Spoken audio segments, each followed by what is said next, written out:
দ্বিতীয় স্বাধীনতা পেলাম 2024-এ। এই স্বাধীনতার পরে আমরা যে আমাদের আশেপাশে হামলা, মানে সাম্প্রদায়িক হামলাটা দেখতে পাচ্ছি বা অন্যান্য ধর্মের উপর, মানে এই সাম্প্রদায়িক দাঙ্গাটা যেন আমাদের বাংলায় আর না থাকে। শুধু বাংলায় হিন্দু, বাংলার মুসলিম, বাংলা খ্রিস্টান এমন হইতে পারে না।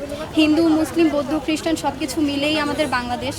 আমি নিজে একজন মুসলিম, আমরা বিশ্ব ধর্ম সংস্কৃতি বিভাগের শিক্ষার্থী, কিন্তু আমি আজকে হিন্দু ধর্মের প্রতিনিধিত্ব করছি। অবশ্যই উপরের লেবাস দেখে বা আমাদের পোশাক পরিচ্ছদ দেখে কখনোই মানে ধর্মের উপর ভিত্তি করে ভেদাভেদ করা যায় না। আমরা মানুষ, এটাই আমাদের মূল লক্ষ্য। তাই সব হিন্দু, মুসলিম, বৌদ্ধ, খ্রিস্টান সকলে একসাথে মিলেই আমাদের এই সোনার বাংলা গড়ে তুলতে হবে, যেখানে কোনো সাম্প্রদায়িকতা থাকবে না। আমি ইসলাম ধর্মকে রিপ্রেজেন্ট করছি। আপনাদের মাধ্যমে আমি আমার ধর্মের প্রতিনিধিদের বলতে চাই যে আমরা জাতি হিসেবে এই দেশে বসবাস করতে চাই, স্বাধীনভাবে বেঁচে থাকতে চাই। কোনো ধর্মীয় ট্যাগ নিয়ে কোনো ধর্মীয় জাতি হিসেবে আমরা বাঁচতে চাই না। আমরা বিশ্ব ধর্ম সংস্কৃতি বিভাগ, ঢাকা বিশ্ববিদ্যালয়ের শিক্ষার্থীবৃন্দ, আমরা আজকে এখানে এসেছি চলমান বর্তমান বাংলাদেশে স্বৈরাচার পতন পরবর্তী যে হামলাযোগ্য আমরা দেখতে পাচ্ছি, যে সংখ্যালঘু বা বিভিন্ন ধর্মাবলম্বীদের উপরে যে অত্যাচার হচ্ছে, আমরা তার প্রতিবাদ স্বরূপ আজকে এখানে দাঁড়িয়েছি। এবং আমাদের বিশ্ববিদ্যালয়ের, আমাদের ডিপার্টমেন্টের যে শিক্ষার্থী রয়েছে, তারা বিভিন্ন ধর্মের প্রতীক হিসেবে, তারা বিভিন্ন ধর্মের নেতৃবৃন্দ হিসেবে, তারা হচ্ছে প্রতীকী হিসেবে তারা এখানে আজকে সেজে এসেছে। কেউ এখানে মসজিদের ইমাম সেজেছে, কেউ ক্ষুদ্র নৃগোষ্ঠীকে রিপ্রেজেন্ট করছে, তারপর হচ্ছে কেউ মানে এভাবে বিভিন্ন যতগুলো ধর্মগোষ্ঠী রয়েছে তাদের যে প্রতীকী নেতৃবৃন্দ হিসেবে আজকে আমরা সবাই এখানে এসেছি। এইটা জাস্ট আমরা সিম্বলাইজ করতেছি যে আমরা কোনো সংঘাত চাই না। রিলিজিয়ান ফর পিস, অর্থাৎ শান্তির জন্য ধর্ম। আমরা ধর্মকে শান্তির প্রতীক মনে করি, সেটা যে ধর্মই হোক না কেন, সব ধর্মকে আমরা শান্তির প্রতীক মনে করি এবং কোনো ধর্মই সংঘাত চায় না। একইভাবে বাংলাদেশের শান্তিকামী মানুষ কখনোই কোনো সংঘাত চায় না এবং সেই হিসেবে আমরা সবাই সাম্প্রদায়িক সম্প্রীতি একটি দেশ গড়ে তুলতে চাই। সেই বার্তা নিয়ে আজকে আমরা এখানে দাঁড়িয়েছি। 24-এর যে গণঅভ্যুত্থান পরবর্তী যে বাংলাদেশ, সে বাংলাদেশে আমরা কোনো ধরনের সংঘাত চাই না এবং আমাদের যে দাবি দেওয়া সেটা হলো এই বাংলাদেশ সব ধর্মের মানুষের হবে।